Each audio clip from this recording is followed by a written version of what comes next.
Hello everybody, Billionaire Times here. Why Qualcomm turned down Broadcom's $121 billion offer and what comes next? Fortune.com. Broadcom said its $121 billion acquisition proposal from Qualcomm is the best and final offer after the target's board unanimously rejected the sweetened bid, likely leaving the future of the hostile takeover bid to be decided by shareholders next month. Broadcom Chief Executive Officer Hawk Tan urged Qualcomm to meet this weekend to discuss the $82 a share offer and dangled the prospect of an $8 billion reverse termination fee in a letter to Paul Jacobs, chairman of the board. Tan said he was astonished. The target wasn't willing to meet until Tuesday, after the companies are scheduled to meet with proxy advisors Glass Lewis and ISS.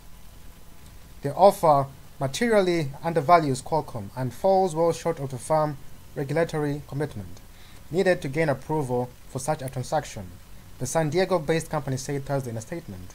The deal would take the form of $60 in cash and the remainder in Broadcom shares, a bump of 17% from its opening offer in November of $70 a share, which Qualcomm also rejected.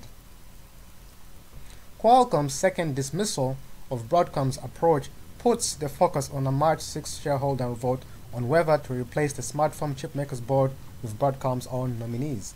The vote will represent a choice between Broadcom's strategy, undertone, of acquiring companies and focusing on boosting profits, or Qualcomm management's promise of future growth fueled by investment in new products and technology.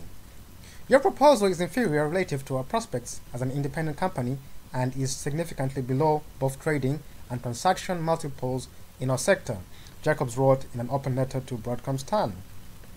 Broadcom's bid for the larger company is Tan's most audacious move, following a string of deals that have already been made his company one of the world's largest suppliers of semiconductors.